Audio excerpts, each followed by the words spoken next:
jeune qui était burundais au Rwanda, il me disait mais c'est la première fois que je lis un livre qui parle de moi, de ma vie, c'est excitant, c'est enthousiasmant. Donc c'est ça aussi, je crois, pour donner le goût de la littérature à toute une jeunesse, il faut que les jeunes se retrouvent aussi dans les histoires. C'est compliqué.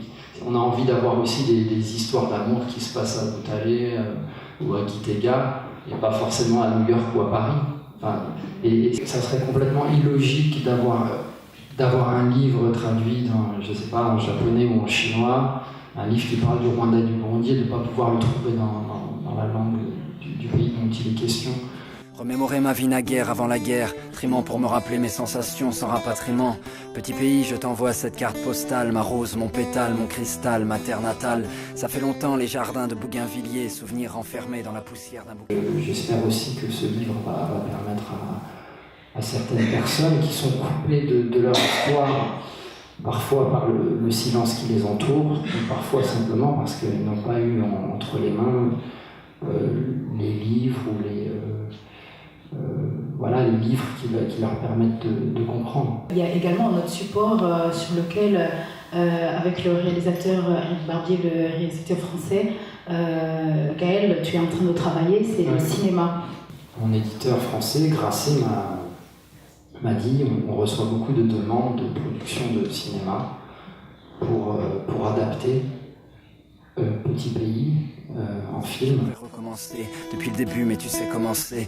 Et nous voilà perdus dans les rues de Saint-Denis. Avant qu'on soit sénile, on ira vivre à Gisenyi. On fera trembler le sol comme les grondements de nos volcans. À leur petit pays, loin de la guerre, on s'envole quand Gaugu Gatoyi, Gaugu Kaniniya, Warapunweni Wapuye, Waragoweni Wagoka, Gaugu Gatoyi, Gaugu Kaniniya. Petit bout d'Afrique, perché en altitude, je doute de mes amours, tu resteras ma certitude. J'ai extrêmement adoré cette soirée. Gaël Faye, c'est un auteur que j'aime énormément, un musicien que j'aime énormément.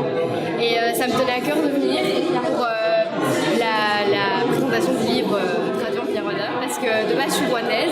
On a pu comprendre comment le livre avait été traduit et tout ça, tous les problèmes qu'ils ont rencontrés. Il faut encourager de plus en plus d'auteurs, même africains, à écrire dans leur propre langue. Et justement, avec les nouvelles moyens, les nouvelles médias et les nouvelles technologies, il y a moyen de rendre beaucoup plus accessible la littérature africaine en langue africaine. D'ouvrir un espace de dialogue qui ne reste pas encaqué dans quelque chose de plus occidental, mais qui aussi va vers l'autre, surtout quand c'est de l'autre qu'on parle. Je crois que ça va enrichir aussi les deux langues, aussi bien la langue rwandaise que la langue française, parce que la traduction, nos langues, le kirundi et le kinyarwanda sont des langues tellement riches, avec beaucoup de finesse, de subtilité. Et puis nos cauchemars incessants. Petit pays, te faire sourire sera ma rédemption. Je t'offrirai ma vie, à commencer par cette chanson. L'écriture m'a soigné. Quand je partais un roman qui est traduit, qui est audio, qui permettra, qui arrivera dans des villages, dans les fins fonds des maisons. C'est génial, c'était émouvant en fait d'écouter les raisons qu'il y a derrière l'écriture de ce livre et puis la réalité au fait du terrain au Burundi. Parce que moi-même je suis d'origine burundaise, j'ai un souvenir assez vague au fait de mon pays et le fait d'être là, à l'écouter parler des différents quartiers au fait que moi-même j'ai connus, ça fait vraiment chaud au cœur en fait.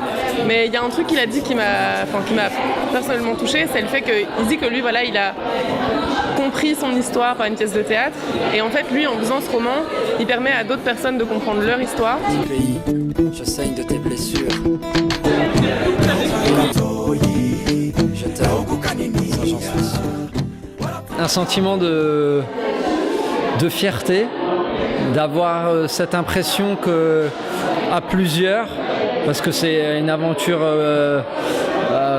collective avec Africalia, avec Rai, avec les éditions d'en bas, avec Moyo. On a réussi à faire ce livre en Kinyarwanda, qui était un sacré pari. Je parle surtout à la jeunesse. Si vous êtes burundais, si vous êtes rwandais, prenez vos stylos et écrivez vos histoires avec vos mots à vous. Écrivez sur vous, écrivez des histoires d'amour, écrivez des histoires de science-fiction, écrivez des fables, écrivez tout ce que vous pouvez. Mais il est temps aujourd'hui pour notre génération de se raconter.